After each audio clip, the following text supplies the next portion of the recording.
دو حدیثیں میں نے آپ کو سنائی ہیں. اب آئیں آیہ کریمہ کی طرف.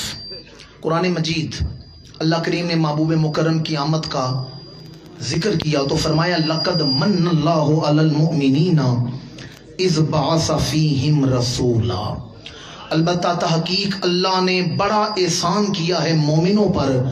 اذ بعث فیہم رسولا, جب ان میں اپنا رسول بھیج دیا ہے. ایک لفظ مننا آج میرا موضوع ہے.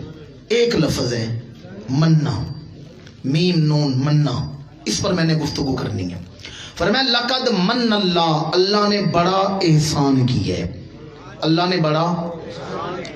نے بڑا احسان کیا ہے. اچھا, عربی زبان میں احسان کا معنی بھی احسان کرنے, احسانہ کا معنی بھی احسان ہے, اور مننا کا معنی بھی احسان ہے. توجہ ہے نا آپ لوگوں کی, کوئی مشکل بات تو نہیں کر رہا میں. عربی زبان بڑی فصیح زبان ہے. ایک نام, ایک لفظ, ایک معنی پر کئی 100 لفظ ہیں. ایک اونٹ پر 500 لفظ ہیں. ایک چیز کے کئی نام ہیں. عربی زبان میں احسان, احسانہ کا معنی بھی احسان کرنا اور مننا کا معنی بھی احسان کرنا. پر پتہ فرق کیا ہے؟ فرق سمجھے. دیکھیں, میں سمجھانے کے لیے مثال دینے لگا ہوں. اگر کوئی کروڑ پتی آدمی ہو, کروڑ پتی آدمی, اس کے دروازے پر کوئی فقیر آ جائے, کروڑ پتی اسے 10 روپے دے, کروڑ پتی آدمی کو کوئی فرق پڑے گا؟ بولے نہیں آپ لوگ. ایک کروڑ پتی آدمی ہے, کسی کو 10 روپے دے کوئی فرق پڑے گا؟ 100 روپیہ دے دے یا 1000 روپیہ دے دے کوئی فرق؟ کروڑ پتی آدمی کسی کو 1000 روپیہ دے, دینے والے کو تو فرق نہیں پڑتا, پر جس کی جیب ہے ہی خالی, جس کے پاس کھانے کے لیے کھانا نہیں, اس کے لیے تو بڑی دولت ہے, اس کے لیے تو بڑا 1000 روپے بڑی رقم ہے. پر کروڑ پتی ارب پتی کے لیے تو کوئی خاص اہم بات نہیں کسی کو 1000 روپیہ دے دینا. اللہ کرے سمجھ جائیں. جب دینے والا معمول کے مطابق دے نا, دینے والا معمول کے مطابق دے تو پھر احسن آتا ہے, اور جب دینے والا اپنی سب سے بڑی دولت دے پھر مننا آتا ہے. مانا دونوں کا احسان کرنے, مانا دونوں کا احسان کرنا. اگر دینے والا معمول کے مطابق خیرات دے تو پھر آسان آئے گا, اور اگر دینے والا بڑی قیمتی چیز دے, اسے پتا چلے میرے خزانوں کی سب سے قیمتی چیز ہے, اعلیٰ چیز ہے, پھر مننا آئے گا. اللہ نے یہ نہیں فرمایا لقد احسن اللہ علی المؤمنین, اللہ نے فرمایا لقد من اللہ علی المؤمنین اذ بعث فیہم رسولا. اے مومنو, میرے محبوب کی آمد پر شکر ادا کرنا, میں نے بڑا قیمتی رسول تمہیں عطا فرما دیا, بڑا اعلیٰ رسول عطا فرمایا ہے. علامہ جلال الدین سیوطی نے الخصائص الکبریٰ میں حضور کو نعمت عظمیٰ کہا ہے, نعمت کبریٰ کہا ہے. میری ملت کے باشعور مسلمانوں, اللہ تعالیٰ خالق حقیقی ہے, اللہ مالک حقیقی ہے, اللہ منعم حقیقی ہے. اللہ کے خزانوں میں جو سب سے بڑی نعمت تھی, اللہ نے 12 ربیع الاول کی صبح ہم گناہگاروں کو عطا فرما دی. اگر غور کریں گے تو سارا مضمون اسی میں آ جاتا ہے. اللہ کے خزانوں میں جو سب سے بڑی نعمت تھی, اللہ کے خزانوں میں جو سب سے اعلیٰ قیمتی نعمت تھی, اللہ نے ہمیں عطا فرما دی. لقد من اللہ علی المؤمنین, اللہ نے بہت بڑا احسان کیا ہے مومنوں پر. اللہ نے کیا کیا ہے؟ بہت بڑا احسان کیا مومنوں پر. اچھا, مننا کا ایک معنی ہے احسان کرنا. اچھا, احسان کرنے کی بھی قسمیں ہیں. دیکھیں, میں عرصہ دراز سے ادارہ تبلیغ الاسلام کی دعوت پہ آ رہا ہوں. یہاں پشاور کے مختلف علاقوں میں اگر میرے پاس قیمتی پین ہو, قلم ہو, پین, میں وہ بنیاد صاحب کو پین دے دیتا ہوں, لیکن اس کی نب ٹوٹی ہوئی ہے, پین لکھتا نہیں, عیب والا تحفہ ہے, میں نے تحفہ دے دیتا ہوں. اگلی دفعہ میں آتا ہوں, کہیں ان سے ملاقات ہوتی ہے, میں کہوں جی آپ نے میرا شکریہ ادا نہیں کیا. بنیاد صاحب کہیں گے کس بات پر شکریہ؟ میں نے کہا جی میں نے آپ کو اتنا اچھا پین دیا تھا, تحفہ دیا تھا, آپ نے شکریہ ادا نہیں کیا. آگے سے یہ کیا کہیں گے, عیب والا تحفہ دے کے احسان نہیں جتایا جاتا. اللہ کرے سمجھے میں آگے کیا بیان کرنے لگا. عیب والا تحفہ دے کے احسان جتایا جا سکتا. پھر سنیں, عیب والا تحفہ. اور نے کہا پین دیا تھا پر عیب والا پین تھا. لکھتا ہی نہیں تھا. عیب والا تحفہ دے کر احسان نہیں جتایا جا سکتا بلا تشبیہ و بلا تمثیل. جب اللہ نے فرما دیا لقد من اللہ علی المومنین، اللہ نے بہت بڑا احسان کیا مومنوں پر، جب اللہ احسان جتا رہا ہے یہ اس بات کی دلیل ہے اللہ نے 12 ربیع الاول عام الفیل کی صبح ہمیں بے عیب رسول عطا فرمایا. وہ کمال حسن حضور ہے کہ گمان نقص جہاں نہیں، یہی پھول خار سے دور ہے، یہی شمع ہے کہ دعا نہیں. اللہ جو احسان جتا رہا ہے یہ اس بات کی دلیل ہے اللہ نے ہمیں بے عیب رسول عطا فرمایا ہے. کون سا رسول عطا فرمائے؟ کون سا رسول عطا فرمائے؟ آپ کہیں گے پھر بعض لوگوں کو عیب نظر کیوں آتا ہے؟ جب عیب ہے نہیں تو عیب نظر کیوں آتا ہے؟ مولانا روم نے بڑی پیاری مثال دی ہے، آپ کی توجہ کا طالب ہوں. مولانا روم فرماتے ہیں ایک دن گند والی مکھی شہد والی مکھی کے پاس آئی. گندگی والی مکھی شہد والی مکھی کے پاس گئی اور جا کر کہنے لگی میں بھی خوراک کھاتی ہوں، تم بھی خوراک کھاتی ہو، اور میرے بھی پر ہیں تیرے بھی پر ہیں، پر میں خوراک کھاتی ہوں تو گندگی بنتی ہے، تو خوراک کھاتی ہے تو شفا والا شہد کیسے بن جاتا ہے؟ تو کہاں سے خوراک لیتی ہے؟ شہد والی مکھی نے کہا چلو میرے ساتھ میں تمہیں بتاؤں میں کہاں سے خوراک لیتی ہوں. گند والی مکھی کو لے کر شہد والی مکھی باغ میں آئی. کہا دیکھو یہ گلاب ہے، یہ پھولوں کا سردار ہے، میں اس کا رس کشیدتی ہوں، کشید کرتی ہوں اس کا رس. گند والی مکھی آگے بڑی، گلاب پر بیٹھی، شہد والی مکھی سے کہنے لگی مجھے گلاب سے خوشبو نہیں بدبو آ رہی ہے، مجھے گلاب سے خوشبو نہیں بدبو آ رہی ہے. اس نے کہا چلو گلاب چھوڑو، یہ موتیا سونگو، یہ گل یاسمین سونگو. اس نے چنبیلی سارا باغ پھرا ڈالا. شہد والی مکھی سونگے تو خوشبو ہے، گند والی مکھی سونگے تو بدبو ہے. پورا ایک عقیدہ میں ایک جملے میں آپ کے سامنے بیان کرنے لگا ہوں. اللہ کرے آپ میرے ساتھ سفر کر لیں جو میں بیان کرنے لگا ہوں. شہد والی مکھی سونگے تو خوشبو، گند والی مکھی سونگے تو بدبو. شہد والی مکھی نے حیران ہو کر دیکھا تو کیا نظر آیا؟ گند والی مکھی کے اپنے پروں کے ساتھ گندگی لگی ہوئی تھی. اگر لازم سے اٹھ کے آئی تھی نا، وجود کے ساتھ گندگی لگی ہوئی ہے. اسے بے عیب میں بھی عیب نظر آ رہا ہے، اسے خوشبو سے بھی بدبوئی نظر آ رہی ہے. بلا تشبیہ بلا تمثیل. آج جو اللہ کے بے عیب رسول میں عیب تلاش کرے سمجھ لیں اس کے اپنے وجود کے اندر عیب ہے.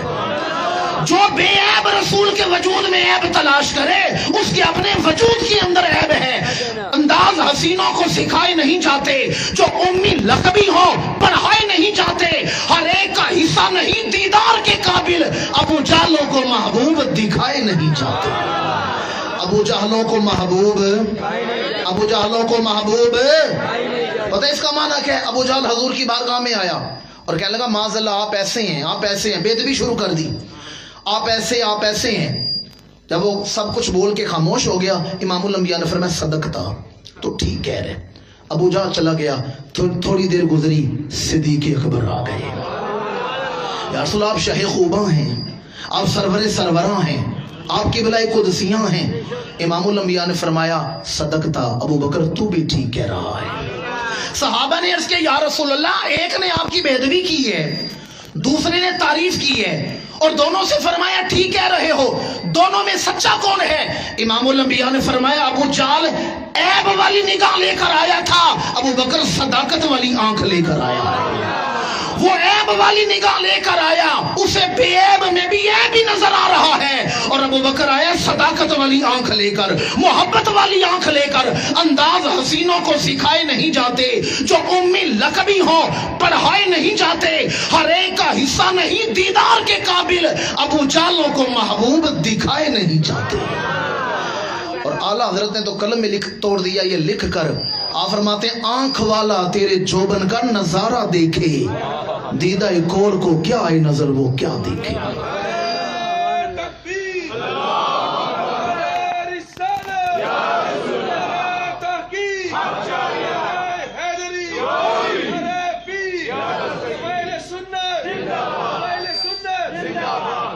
میری ملت کے باشعور مسلمانوں، آپ کی توجہ کا طالب ہوں. ایک نابینا آدمی ہو، پیدائشی نابینا ہو، ہے ہی نابینا، اور وہ کہے دنیا میں سورج ہے ہی نہیں، آپ اس کی بات مان لیں گے؟ جی ایک آدمی پیدائشی نابینا ہے، آپ اس کا ہاتھ پکڑیں اور سارا کشمیر پھرا کر لے آئیں اور نادرن ایریاز پھرا کر لے آئیں، آپ کا کیا خیال ہے؟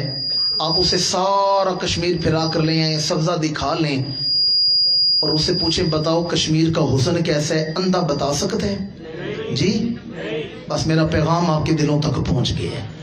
یہ میرے بندے ہوئے ہاتھ دیکھیں، خدا رہا 19 سال ہو چکے مجھے تبلیغ کرتے ہوئے، میرا خیال ہے 15واں سال ہے 14واں سال ہے مجھے ادارہ کے پلیٹ فارم پر آتے ہوئے۔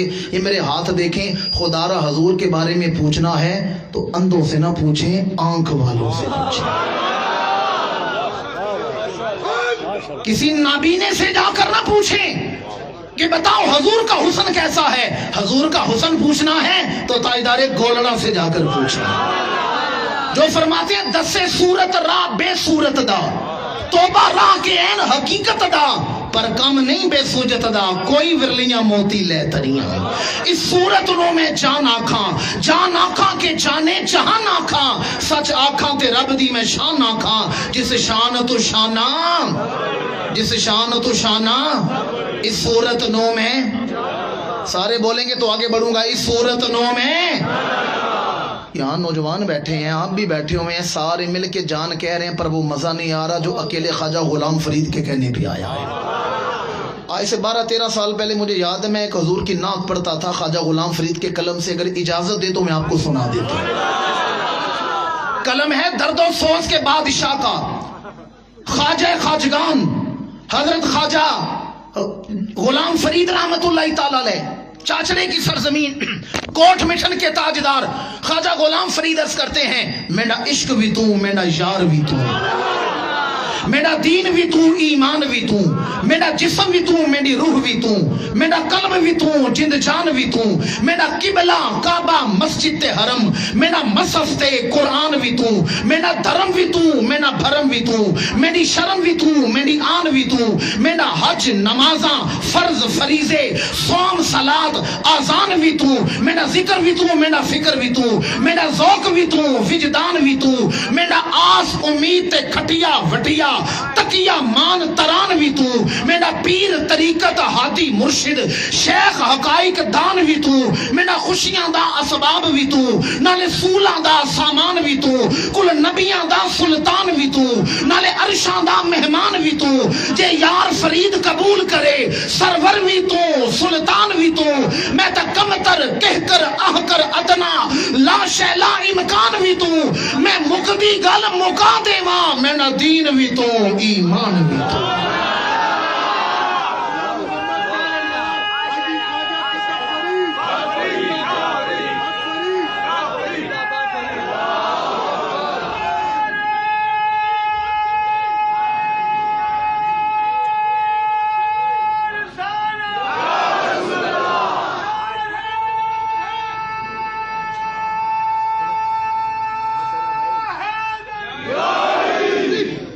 میرے لیے حیرت کی بات ہے بابا جی کی عمر دیکھیں اور جوش جذبات دیکھیں۔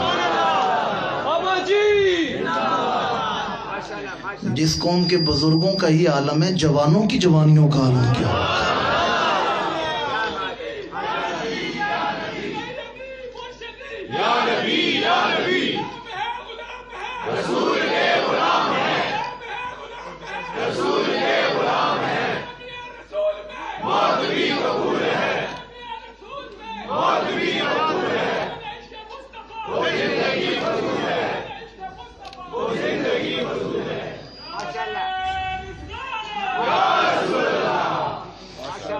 میری ملت کے باشعور مسلمانوں، حضور کے بارے میں پوچھنا ہے تو پھر نابینوں سے نہیں پوچھنا، پھر نظر والوں سے پوچھنا ہے۔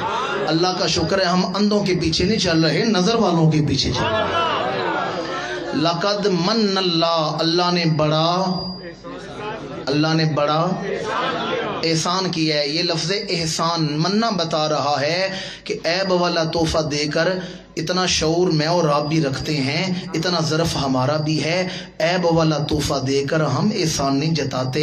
اگر ہم احسان جتائیں تو اس کا مطلب ہے تحفے میں عیب کوئی نہیں ہے۔ تمہیں نظر نہیں آ رہا کہ مننا احسان کون جتا رہا ہے؟ اب اس کا اور بھی باتیں ہیں، مثلا میں خواجہ فاروق صاحب سے ملنے آیا تو میں مدینہ شریف سے کوئی کھجوریں، کوئی عطر، کوئی تسبیح ٹوپی نے دے گیا۔ ملاقات ہوئی، میں نے پیش کیے، جلسے سے فارغ ہوا تو میں نے وہ تحفہ واپس لے کر گاڑی میں رکھا اور جیلم چلا گیا۔ آتے ہوئے تحفہ دے دیا، جاتے ہوئے لے گیا ہوں، اور وہاں جا کر ٹیلی فون کروں خواجہ صاحب آپ نے میرا شکریہ ادا نہیں کیا۔ یہ کہ بھئی کس بات کا شکریہ؟ میں نے آپ کو حرم کے تحفے دیے ہیں، زمزم تھا، ٹوپی تھی، تسبیح تھی، عطر تھا۔ تو خواجہ صاحب کیا کہیں گے؟ تحفہ تم نے دیا تھا پر دے کے واپس لے لیا تھا۔ پورا موضوع ہے اس بات میں، اگر آپ غور کر لیں تو تحفہ تم نے دیا تھا پر دے کے، جو تحفہ دے کر واپس لے لیا جائے اس پر احسان جتایا جا سکتا ہے؟ اس پر احسان جتایا جا سکتا؟ بلا تشبیہ و بلا تمثیل اللہ احسان جتا رہا ہے، اور منا کے ساتھ احسان جتا رہا ہے۔ اللہ نے فرمایا لقد من اللہ علی المؤمنین، میں نے مومنوں کو جو رسول دیا ہے وہ دے ہی دیا ہے۔ اب رسول دنیا میں ہو امت کو تب بھی فیض ملتا رہے گا، رسول قبر میں چلے جائیں امت کو فیض تب بھی ملتا رہے گا۔ تو زندہ ہے واللہ، تو زندہ ہے واللہ، میرے چشم عالم سے، میرے چشم عالم سے۔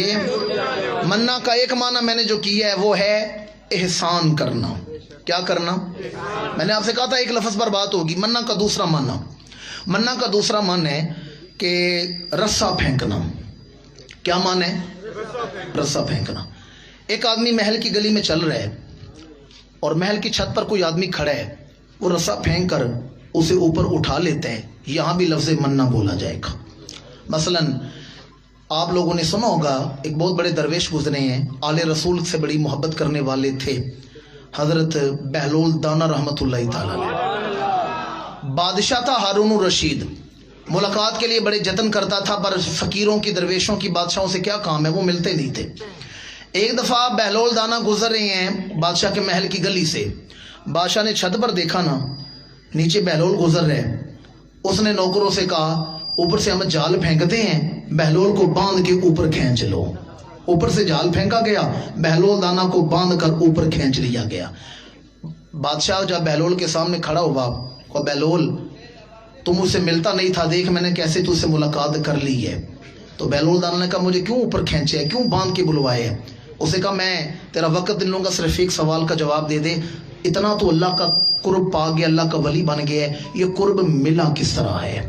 تجھے اللہ ملا کس طرح ہے؟ پتہ بہلول نے کیا جواب دیا؟ کہا جیسے تجھے ملا ہوں ایسے اللہ مل گیا ہے۔ سنیں، جیسے تجھے ملا ہوں نا ایسے اللہ مل گیا۔ بادشاہ نے کہا سمجھ نہیں آئی، اسے کہا میں تجھ سے ملتا نہیں تھا نا، گلی سے گزر رہا تھا، تو نے جال ڈالا، کھینچ کے بلا لیا، میں بھی گناہ گار تھا، اللہ نے رحمت کا جال ڈال کر بہلول کو قریب کر لیا۔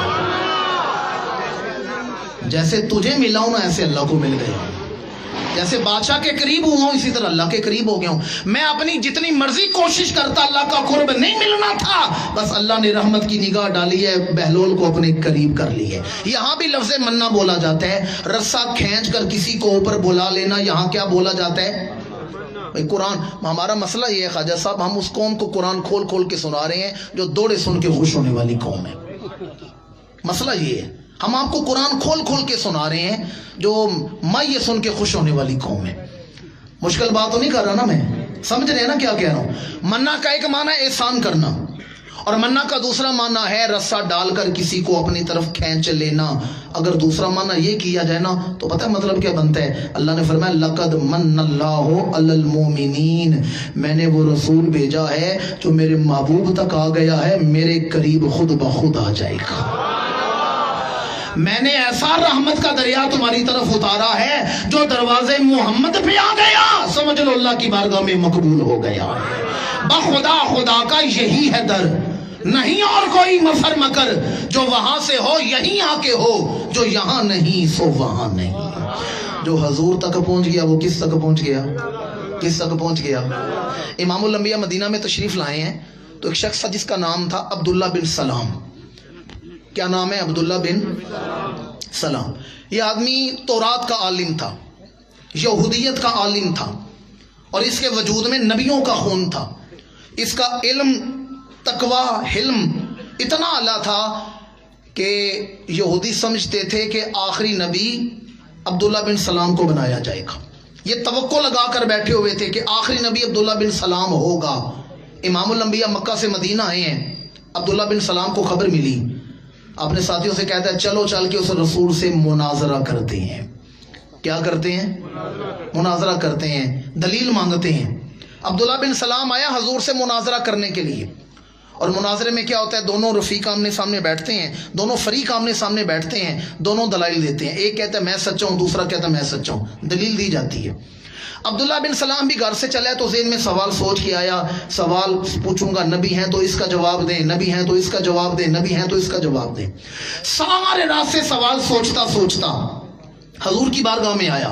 جیسے ہی بارگاہ محمدی میں داخل ہوا ہے، دور سے حضور کا چہرہ دیکھا ہے، بغیر کوئی سوال پوچھے پڑھتا ہے اشہد ان لا الہ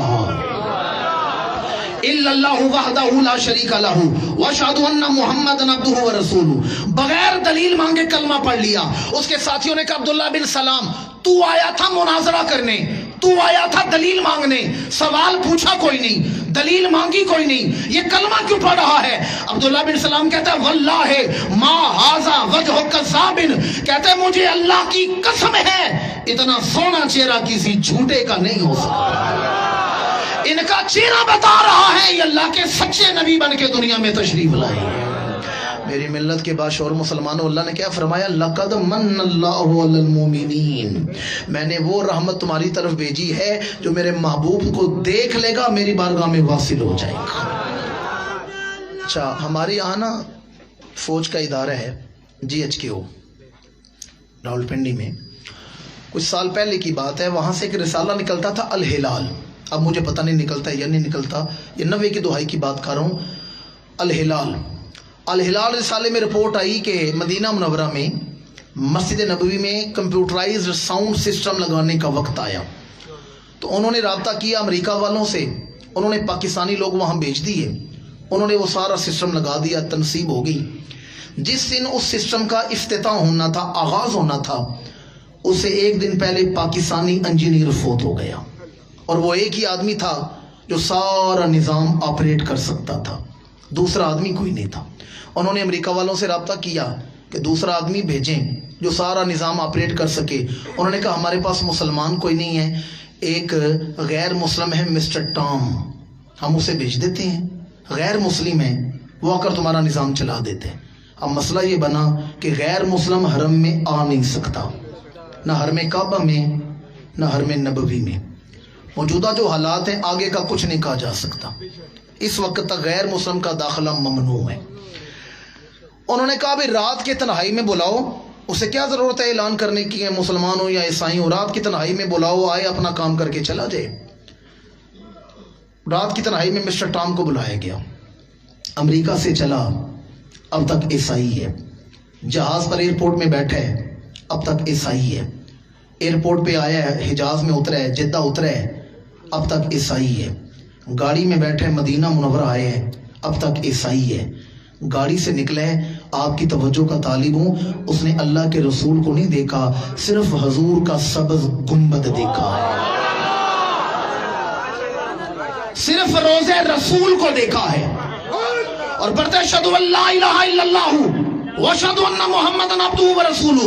اس کے لانے والوں نے کہا، اس کا بیٹا ٹام تو نے کون سی تقریر سن لی ہے، کون سی تحریر پڑھی ہے، کون سی تبلیغی کوشش سے متاثر ہوئے ہو، کون سی تحریر پڑھی ہے جو تو کلمہ پڑھ کے مسلمان ہو گیا ہے؟ اسے کہا میں نے کوئی تحریر نہیں پڑھی، میں نے کوئی تبلیغ نہیں سنی، نہ میں نے کوئی کتاب پڑھی ہے. میں نے دنیا بھر کی سیر کی ہے، بڑے بڑے لالا زاروں کو دیکھا ہے، بڑی بڑی حسین آبشاروں کو دیکھا ہے، پر میرے دل کو قرار نہیں آیا. اس سبز گنبد کو دیکھا ہے، میرے بے قرار دل کو قرار آ گیا. میرا ضمیر یہ کہہ رہا ہے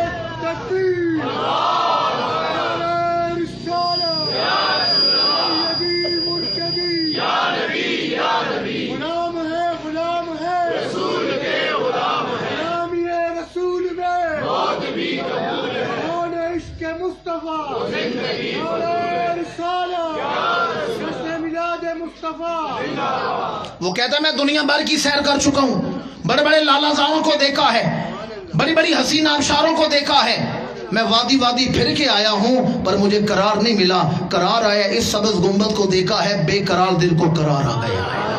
میرا ضمیر یہ کہہ رہا ہے اس گنبد میں جو دفن ہے وہ اللہ کا سچا پیغمبر ہے. اچھا ایک بات کہنے لگا ہوں کہ بلا پیر صاحب اس گناہگار کی تائید ضرور فرمائیں گے. میرا ذوق اور وجدان کہتا ہے عرب والوں کی حکومت والوں نے تو گوارا کر لیا کہ عیسائی نبی کے حرم میں آ جائے، پر اپنے نبی کی غیرت دیکھیں. اور میں عیسائی بلاؤ میں کلمہ پڑھا کے اندر داخل کروں گا، تم غیر مسلم بلاؤ میں اپنا غلام بنا کے اندر داخل کروں گا. دیکھنے والے تو کہا کرتے ہیں اللہ اللہ، یاد آتا ہے خدا دیکھ کے صورت تیری. اللہ نے فرمایا لقد من اللہ، میں نے وہ رحمت بھیجی ہے جو اس دروازے کرم پر آ گیا. دور کی بات کیوں کریں، یہ ہالینڈ اس کی ایک سیاسی جماعت ہے PVV، اب بھی موجود ہے سیاسی جماعت، جیسے ہماری سیاسی جماعتیں ہیں نا مختلف، وہاں بھی سیاسی جماعت ہے. اس کے دوسرے درجے کی قیادت ہے، سیکنڈ قیادت تھی وین ورڈر ڈورے. جو بات میں کر رہا ہوں، ہم ٹیکنالوجی کے دور میں زندگی گزارے ہیں، نوجوانوں سے گزارش ہے گوگل پر جا کرنا یہ بات لکھیں جو میں وین ورڈر ڈورے ٹو محمد حمزہ، ساری تحقیق آپ کے سامنے آ جائے گی. وین ورڈر ڈورے یہ آدمی اسلام کا شروع دن سے مخالف تھا، شروع دن سے اسلام کا مخالف ہے. یہ کئی سال اسلام کے خلاف تحریریں لکھتا رہا، تقریریں کرتا رہا، اور ان کا جو جماعت کا منشور تھا وہ اینٹی اسلام تھا، اسلام مخالف جماعت تھی وہ. پر آپ حیران ہو جائیں گے، اسلام کی مخالفت کرتے کرتے ایک وقت آیا وین ورڈر ڈورے نے خود ہمارے آقا کریم کا کلمہ پڑھ لیا، خود حضور کا کلمہ پڑھ لیا. ایک ٹی وی والوں نے اسے انٹرویو کیا، انہوں نے کہا لگتا ہے تجھے کسی مسلمان نے ورغلا لی ہے، تو کسی کی باتوں میں لگ گیا، سارا سیاسی کیریئر ہی ختم ہو گیا، لوگ تجھے ووٹ نہیں دیں گے، تیری پارٹی تجھے ٹکٹ نہیں دے گی، تیرا تو کیریئر ہی ختم ہو گیا ہے. وین ورڈر نے جو جواب دیا وہ سننے والا ہے. اسے کہا میں کوئی بچہ تو نہیں جس کا ہاتھ پکڑ کے جہاں چاہو ساتھ لے جاؤ، میں کوئی بچہ تو نہیں، میں 20 سال سے ایک سیاسی جماعت کے ساتھ وابستہ ہوں، اور میں سیکنڈ قیادت تھا. میں نے نشیب و فراز دیکھے ہیں، میں نے دنیا کی سیاست کو دیکھا ہے، میں نے شخصیات کو پڑھا ہے، اور میں 1-2 سال نہیں 20 سال اسلام کے خلاف تحقیق کرتا رہا ہوں. 20 سال اسلام کے خلاف راتیں جاگ جا کر تحقیق کرتا رہا ہوں.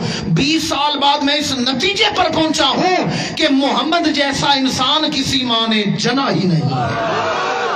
مجھے بڑی حیرت ہوئی ہے، چند دوستوں نے سبحان اللہ کہا، یہ بات پورے مجمع کے سبحان اللہ کہنے والی بات ہے کہ ہم تو پہلے ہی نعتیں پڑھنے والے. مزہ تو تب ہے نا دشمن بھی حضور کی تعریف کرے، دشمن بھی. اور دور کون سا دور ہے؟ جس دور میں گستاخانہ خاکے شائع کیے جا رہے ہیں، جس دور میں گستاخانہ فلمیں بنائی جا رہی ہیں، جس دور میں اللہ اعلان قرآن کو آگ لگائی جا رہی ہے.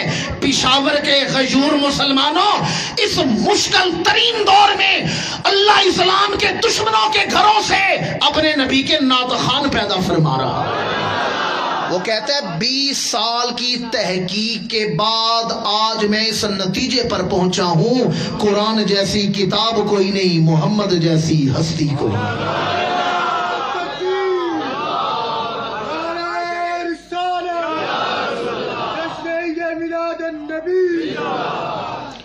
آپ نے غور نہیں کیا، 20 سال اسلام کے خلاف، اسلام کے اسے پوچھا گیا اچھا تو نے اسلام قبول کر لیا، بتا تیرے مذہب کے فیوچر کیا ہے؟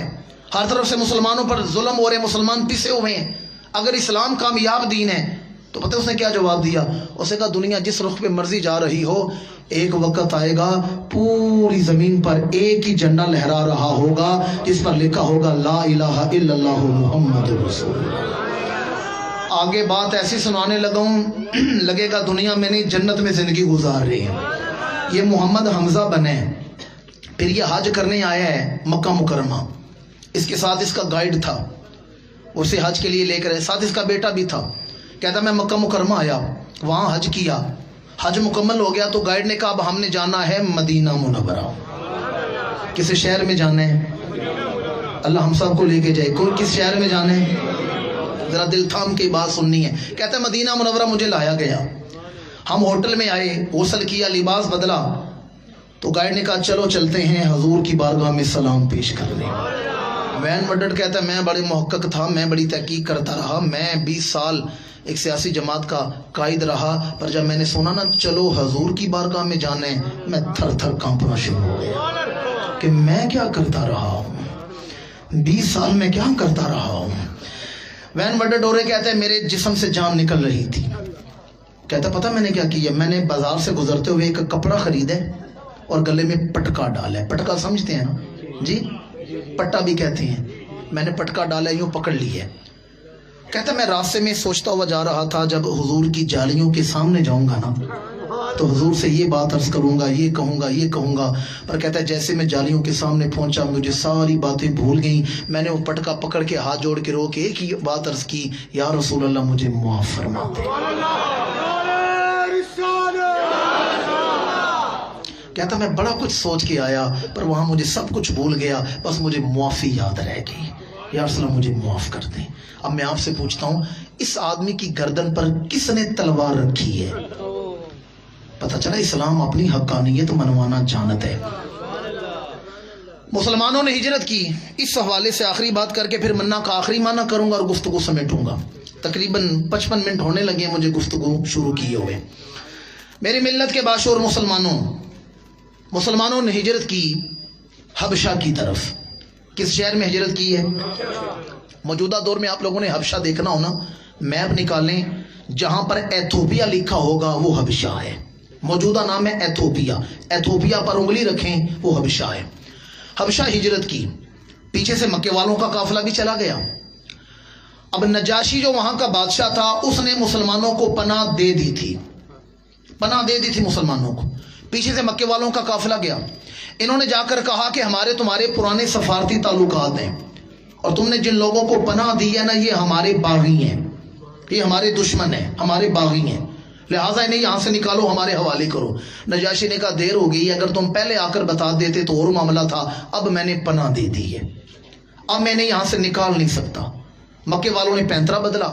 انہوں نے کہا تمہیں پتہ ہے یہ مسلمان ایک نیا دین کے پیروکار ہیں، ایک نئے نبی کو مانتے ہیں، ان کا تمہارے نبی کے بارے میں عقیدہ درست نہیں، یہ عیسیٰ کو اللہ کا بیٹا نہیں مانتے، ان کا تمہارے نبی کے بارے میں عقیدہ درست نہیں. آپ کی توجہ کا طالب ہوں. نجاشی نے مسلمانوں کو بلا لیا. اب دربار لگا ہے، بادشاہ بھی بیٹھے ہیں، وزیر مشیر بیٹھے ہیں اور پادری بھی بیٹھے ہوئے ہیں، گود میں انجیل لے کر پادری بھی بیٹھے ہوئے ہیں. نجاشی نے کہا مسلمانوں میں نے سنا ہے تم نے ایک نئے دین نبی کی پیروی شروع کر دی ہے، یہ بتاؤ تمہارا ہمارے نبی کے بارے میں عقیدہ کیا ہے؟ حضرت سیدنا جعفر طیار کھڑے ہوئے. حضرت علی شیر خدا کے بھائی ہیں جناب جعفر طیار، جن کے دونوں بازو اسلام پر قربان ہو گئے تھے. طیار کا مطلب ہے پروں والا. آپ نے دیکھا ہوگا 2 پروں والے جہاز کو بھی طیارہ کہتے ہیں. سیارے اور طیارے میں یہ فرق ہوتا ہے نا. تو پرندے کو بھی طیر کہتے ہیں عربی میں. امام الانبیاء نے فرمایا میں دیکھ رہا ہوں اللہ نے میرے جعفر کو 2 بازوں کی جگہ 2 پر عطا فرمائے ہیں جس پر وہ جنت میں پرواز کر رہا ہے. جعفر طیار کھڑے ہوئے. نجاشی نے کہا بتاؤ تمہارا ہمارے نبی کے بارے میں کیا عقیدہ ہے؟ اب جناب جعفر طیار کی فراست دیکھیں. آپ کھڑے ہوئے اور بڑے دربار میں آپ نے سورہ مریم کی تلاوت شروع کر دی. کس سورت کی تلاوت ہے؟ سورہ مریم کی تلاوت بڑے دربار میں شروع کر دی. جعفر طیار سورہ مریم پڑھ رہے ہیں، کاف ہا یا عین صاد، یہ سورہ مریم پڑھ رہے ہیں. بادشاہ بھی رو رہا ہے، وزیر بھی رو رہے ہیں، پادری بھی رو رہے ہیں. اس انداز سے تو انجیل میں مریم کی عزت نہیں بیان کی گئی جیسے اللہ کا قرآن بیان کر رہا ہے. اور یہ واقعہ قرآن میں بھی ہے. قرآن مجید 7ویں سپارے کی پہلی آیت میں یہ واقعہ ہے جو میں آپ کو سنا رہا ہوں. پہلی آیت میں یہ واقعہ ہے. وقت نہیں نا، بات سے بات اور طرف چلی جائے گی. حوالہ دے رہا ہوں قرآن مجید، گھر جائیں ترجمے والا قرآن اٹھائیں. 7ویں سپارے کی پہلی آیت یہیں سے شروع ہوتی ہے. جعفر طیار قرآن پڑھ رہے ہیں، بادشاہ بھی رو رہے ہیں، پادری بھی رو رہے ہیں اور مکے والے منہ اٹھا کر دیکھ رہے ہیں ہو کیا رہا ہے. مجھے پتہ ہے میں کیا بات کرنے لگا ہوں اور میرا موضوع کیا تھا، اسی طرف آ رہا ہوں. مکے والے ہونکوں کی طرح منہ اٹھا کر دیکھ رہے ہیں. جعفر طیار آیتوں پہ آیتیں پڑھتے جا رہے ہیں، پادری رو رہے ہیں، بادشاہ رو رہے ہیں، وزیر رو رہے ہیں. جعفر طیار نے سورہ مریم مکمل کی. بادشاہ نے 2-3 سوال پوچھے اپنے نبی کے بارے میں، یہ بتاؤ سوال پوچھے. اب بادشاہ جب سورہ مریم سن کے سوال سن چکا اپنی جگہ پر کھڑا ہوا. میری ساری تقریر بھول جائیں، کوئی گلہ نہیں، اس بات پر غور کریں گے. مجھے یقین ہے گھر جانے تک مجھے دعا دیتے رہیں گے جو بات کرنے لگا ہوں. بادشاہ نے سورہ مریم سنی، حضور کے متعلق سوال سنے، جواب سنے، اپنی جگہ پر کھڑا ہوا اور پتہ کہ آنکھوں سے آنسو بہ رہے ہیں. چشمے تصور میں دیکھیں ایتھوپیا کا بادشاہ حبشہ کا بادشاہ آنسو بہ رہے ہیں، رو رہا ہے اور کہتا ہے مسلمانوں اگر میں مدینے جا سکتا ہوتا تو میں محمد کے پیر دھو کے پیتا۔ سمجھے نہیں میں نے کیا کہا؟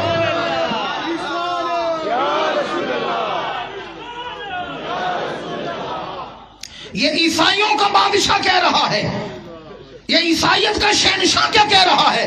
کہتے اگر میں مدینے جا سکتا ہوتا میں محمد کے نالین سر پہ رکھتا، میں ان کے پیر دھو کے پیتا، اور میں ان کے نالین اس لیے نہ اٹھاتا مجھے دنیا کا کوئی عہدہ مل جاتا، میں ان کے نالین سر کا تاج اس لیے بناتا وہ اس قابل ہے ان کے پیر دھو کے پیے جائیں جن کے قدموں کا دھون ہے آب حیات۔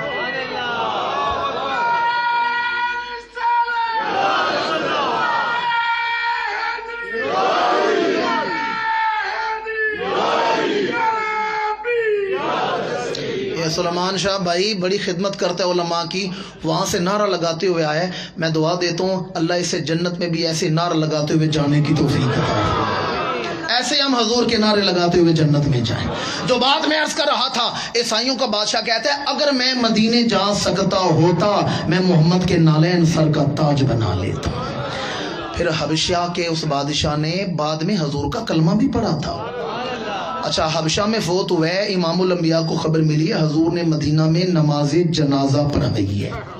کون سی نماز ہے؟ نماز اور غائبانہ نہیں، حاضر کے سیغے میں پڑھائی ہے، حاضر کے سیغے میں۔ وقت نہیں نا بات اس طرف لے جاؤں، پتہ چلا حضور میت کو سامنے، بھائی قرآن ہے 7ویں سپارے کی پہلی آیت کیا ہے؟ جب وہ پادری اور بادشاہ سورہ مریم سن رہے تھے تو کیا کر رہے تھے؟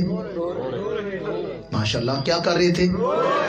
7واں سپارہ پہلی آیت ہے وَإِذَا سَمِعُوا مَا أُنزِلَ إِلَى الرَّسُولِ تَرَىٰ أَعْيُنَهُمْ تَفِيضُ مِنَ الدَّمْعِ۔ جائیں قرآن ترجمے والا اٹھائیں، خواجہ صاحب سے میرا نمبر لے لیں، اگر میرے ترجمے سے ہٹ کے کوئی ترجمہ کر دے ان علماء کا حق بنتا ہے میرا گربان پکڑ کے مجھے اسٹیج سے اتار دیں۔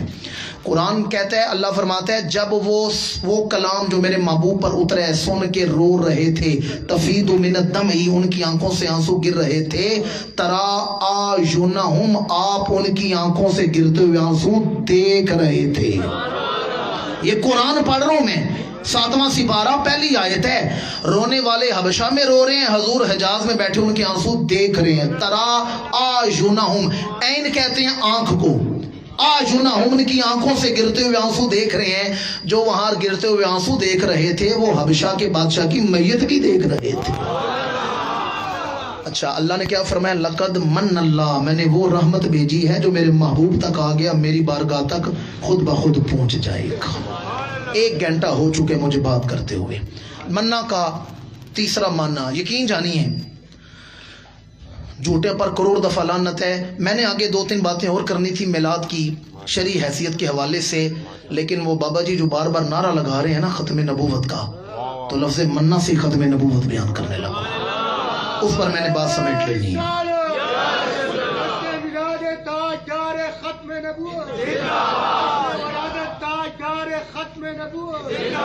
بابا جی کے اس نعرے نے مجھے مجبور کر دیا کہ اسی طرف گفتگو لے کے چلوں، اور یہ بھی منا کا معنی ہے۔ 2 معنی میں ترجمے کیے ہیں منا کے۔ ایک پہلا معنی ہے احسان کرنا۔ کیا کرنا؟ بھئی اگر مجھے نہیں آتی اس طرح نعت لہک لہک کے پڑھنا، آپ کو ساتھ لے کے چلنا، سر لگانا، تو پھر آپ مہربانی کر دیں سادہ بات میں میرے ساتھ شامل ہو جائیں۔ مجھے نہیں جو آتی تو جو مجھے آتا ہے اس میں ساتھ شامل ہو جائیں۔ جو بات میں عرض کر رہا تھا، منا کا ایک معنی احسان کرنا، دوسرا معنی کیا ہے؟ ماشاءاللہ، تیسرا معنی ہے رسا کاٹنا۔ رسا کاٹنا، یہاں بھی منا بولا جاتا ہے، کاٹ دینا، منقطع کر دینا۔ اگر یہاں منقطع کرنے کا معنی کیا جائے تو اللہ نے فرمایا لقد من اللہ علی المؤمنین اذ بعث فیہم رسولا، اللہ نے وہ رسول عطا کیا ہے جس کے آنے سے نبوت کا سلسلہ منقطع ہو گیا۔ نبوت کا سلسلہ، یہ ادارہ والے 12 روزہ کیا کر رہے ہیں؟ میلاد منا رہے ہیں نا جی، چلے میلاد سے ختم نبوت بیان شروع کر دیتا ہوں۔ ہمارے آقا کریم کی جلوہ گری ہوئی 12 ربیع الاول کی صبح، عام الفیل 571 عیسوی 22 اپریل 4 جیٹھ سوموار کا دن، جبل ابی قبیس کا دامن، سیدنا عبداللہ کی رشک جنت کچی کوٹڑی، اور سیدہ آمنہ کی گود مبارک. جب سورج نکلا نا تو مکے کی گلیوں میں ایک یہودی عالم پھر رہا تھا. تورات کا عالم جو تاجر تھا, بزنس مین بھی تھا اور عالم بھی تھا. وہ مکے کی گلیوں میں پھر رہے, لوگوں سے کہتا ہے یہ بتاؤ کل رات کسی کے ہاں بچہ تو پیدا نہیں ہوا؟ لوگوں نے کہا جناب عبد المطلب کو اللہ نے پوتا دی ہے. آ گیا دروازے سیدہ آمنہ پر. جناب عبد المطلب سے ملاقات ہوئی, کہنے لگا مجھے اپنے پوتے کی زیارت کروائیں. جناب عبد المطلب اندر کے سفید مخملی کپڑے میں لپیٹ کر حضور کو لے کر آئے ہیں. حضور کو لے کر آئے ہیں. اس یہودی عالم نے امام الانبیاء کا چہرہ دیکھا, پھر حضور کی آنکھیں دیکھی, پھر کہنے لگا عبد المطلب ذرا مجھے اپنے پوتے کی پشت بھی دکھائیں. کیا دکھائیں؟ پشت دکھائیں. جناب عبد المطلب نے امام الانبیاء کی پشت مبارک سے کپڑا ہٹایا. جیسے یہودی نے حضور کی پشت دیکھی غش کھا کے زمین پہ گر گیا. عبد المطلب اندر کے امام الانبیاء کو سیدہ کے پہلو میں لٹا کر باہر آئے, پانی چھڑکا. وہ یہودی عالم جو بزنس مین تھا, تاجر تھا, اٹھ کے بیٹھا. فرمایا تیرا جب معاملہ ہے لوگ نو مولود بچے کا چہرہ دیکھتے ہیں اور تو نے پشت دیکھی اور غش کھا کے کیوں گرا ہے؟ اسے کہا مبارک ہو عبد المطلب, آپ کا پوتا اللہ کا آخری نبی بن کے دنیا میں آیا.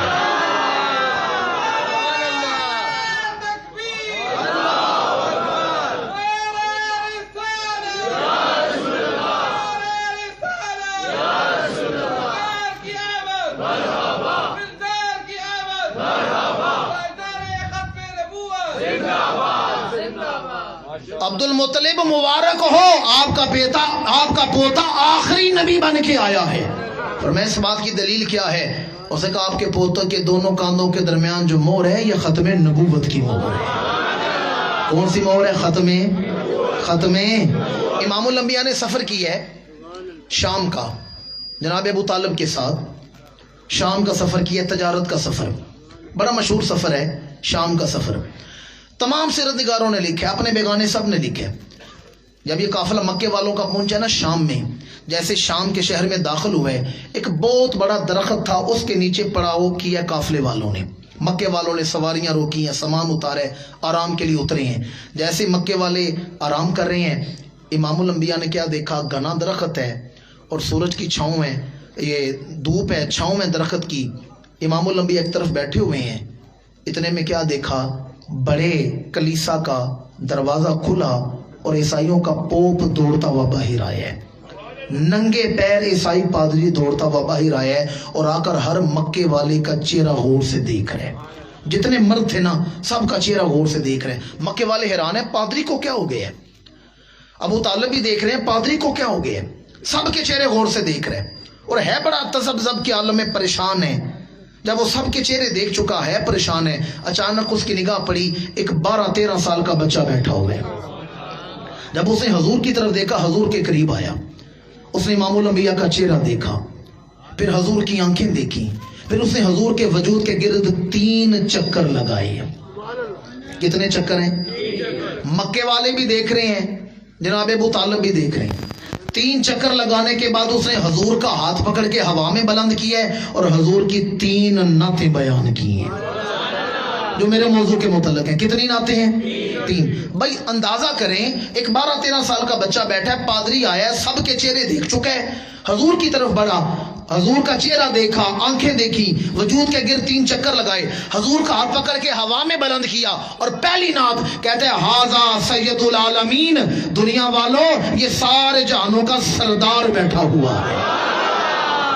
عیسائی پادری کہہ رہے ہیں ہاذا سید العالمین, ہاذا رسول رب العالمین, یبعث اللہ رحمت للعالمین, یہ سارے جہانوں کا سردار بیٹھا ہوا ہے, یہ سارے جہانوں کے پالنے والے رب کا رسول بن کے آیا ہے. اور اللہ نے بچے کو خالی ہاتھ نہیں بھیجا, سارے جہانوں کی رحمت بنا کے دنیا میں بھیجا. 3 نعتیں بیان کی.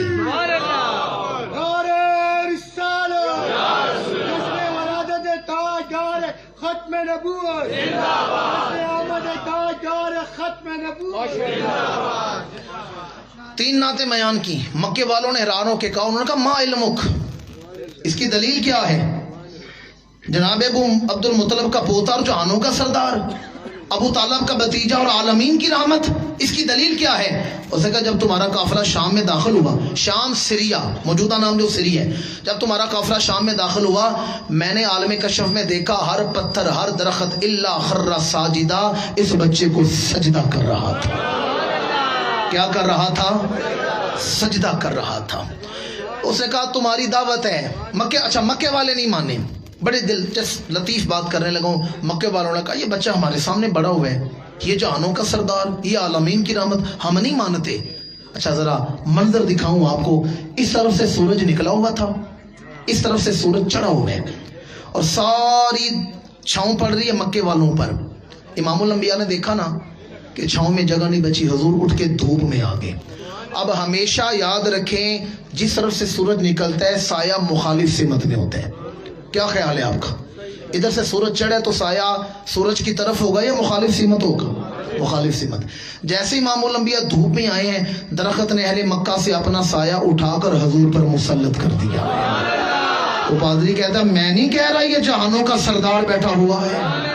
پھر جناب ابو طالب سے کہنے لگا کل آپ کی دعوت ہے میرے ہاں، اس کی رہائش کلیسا کے اندر ہی تھی، کل آپ کی دعوت میرے ہاں ہے، سب کو لے کے آنا ہے۔ اگلا دن آیا، سارا قافلہ جانے لگا۔ امام الانبیاء نے کہا چچا کوئی بندہ سامان کے پاس بھی بیٹھنا چاہیے، میں سامان کے پاس بیٹھتا ہوں، آپ چلے جائیں۔ آپ نہیں غور کر رہے میں کیا کہہ رہا ہوں؟ حضور امام الانبیاء اعلان نبوت سے پہلے بچپن میں بھی کبھی غیر مسلموں کی عبادت خانے میں نہیں گئے۔ اچھا یہ قافلہ اندر گیا ہے، اس کے نوکر خادم کھانے لگا رہے ہیں، دسترخوان پر کھانے لگا رہے ہیں، تو پادری نے کہا ابو طالب وہ آپ کا بھتیجا کدھر ہے؟ وہ جس کے بارے میں میں نے پیش گوئی کی تھی، وہ بھتیجا کدھر ہے؟ کہا وہ سامان کے پاس بیٹھا ہوا ہے، وہ نہیں آیا۔ تو پادری مسکرا کے کہتا ہے جس کے لیے میں نے دعوت بنائی ہے اسے تو لے کے نہیں آئے، اور جو طفیلی ہے وہ سارے آگے ہو کھانا کھانے کے لیے۔ جس کے طفیل تمہیں کھانا ملنا تھا، جس کے لیے دعوت بنائی ہے اسے لے کے نہیں آئے اور باقی سب کو لے کے آگے ہو۔ اس نے کھانا دیا، جناب ابو طالب کا ہاتھ پکڑ کے الگ کمرے میں لے گیا، تحفے دیے، نظر پیش کی اور کہنے لگا اس بھتیجے کو لے کر آگے نہ جائیے گا، آگے یہودیوں کی بستیاں ہیں اور یہودی اپنی کتابوں میں آخری نبی کی نشانیاں دیکھ چکے ہیں، کوئی اس بچے کو نقصان نہ پہنچا دے۔ آپ کا بھتیجا آخری نبی بن کے آئے ہیں۔ جناب ابو طالب نے کہا اس کی دلیل کیا ہے؟ اس نے کہا جب میں نے آپ کے بھتیجے کے وجود کے گرد 3 چکر لگائے تھے تو میں نبوت کی نشانیاں دیکھ رہا تھا، میں نے چہرہ دیکھا، آنکھوں میں سرخ ڈورے نشانی ہے، وہ ڈورے بھی میں نے دیکھے، مکھ چند بدر شاشانی ہے، متھے چمک دی لاٹ نورانی ہے، کالی زلفت اکھ، کالی زلفت اکھ۔ اچھا بات آ گئی ہے تو میں کر دیتا ہوں، ورنہ خواجہ صاحب جانتے ہیں میں ایک ہی مضمون پر بات کرنے کا عادی ہوں۔ امام الانبیاء نے حضرت علی شیر خدا کو یمن میں بھیجا تھا، کچھ عرصہ کے لیے حضرت علی یمن میں قاضی بن کے رہے ہیں۔ تو وہاں ایک دن حضرت علی شیر خدا کے پاس نا ایک عیسائی آ گیا ہاتھ میں انجیل اٹھا کر، کہنے لگا ذرا مجھے اپنے محبوب کی تعریف سناؤ، کیا تعارف ہے تمہارے رسول کا؟ حضرت علی نے بیان شروع کیا، کہنے لگا ذرا مجھے اپنے محبوب کا حلیہ بتاؤ۔ حضرت علی شیر خدا نے حضور کا حلیہ بتایا کہ امام الانبیاء کا چہرہ اقدس کیسا ہے، گردن مبارک کیسی ہے، چال کیسی ہے، رفتار کیسی ہے، گفتار کیسی ہے۔ حلیہ بیان کرتے کرتے کرتے جب حضرت علی حضور کی آنکھوں پر پہنچے تو وہ پادری کہنے لگا علی ٹھہر جائیں، سارا حلیہ آپ نے بیان کر دیا ہے، آنکھوں کا حسن میں بیان کر دیتا ہوں، آنکھوں کا حسن میں بیان کر دیتا ہوں۔ حضرت علی نے فرمایا تجھے کیسے معلوم ہے؟ اس نے کہا پہلے بتا دیں، میری صلاح کر دیں میں بات ٹھیک کر رہا ہوں یا نہیں، یہ بتائیں آپ کے محبوب کی آنکھیں بڑی ہیں؟ فرمایا ہاں بڑی ہیں۔ اس نے کہا یہ جو آنکھوں میں سفیدی کا حصہ ہے وہ انتہائی سفید ہے؟ فرمایا ہاں سفید ہے۔ کہتا ہے اس میں سرخ ڈورے بھی تیرتے رہتے ہیں؟ فرمایا ہاں ڈورے تیرتے رہتے ہیں۔ اس نے کہا یہ بتائیں جو آنکھوں میں سیاہ پتلی ہے وہ انتہائی سیاہ ہے؟ فرمایا ہاں انتہائی سیاہ ہے۔ اس نے کہا باقی بات بعد میں ہوگی، پہلے مجھے بھی کلمہ پڑھا کر اس محبوب کا غلام بنا۔ حضرت علی نے کلمہ پڑھایا، فرمایا تو تو کبھی گیا نہیں مدینے، حضور کو دیکھا نہیں، یہ جانتا کیسے ہے؟ اس نے کہا یہ سارا حلیہ میری مذہبی کتاب میں لکھا ہوا تھا کہ اللہ کے آخری نبی کا یہ حلیہ ہوگا۔ میں نے کہا سارا حسن آپ نے بیان کی ہے، آنکھوں کا حلیہ میں بیان کر دیتا ہوں، میں گواہی دیتا ہوں محمد بھی سچے ہیں، ان کا بھیجے ہوئے علی شیر خدا بھی سچے ہیں۔ وہاں بھی وہ عیسائی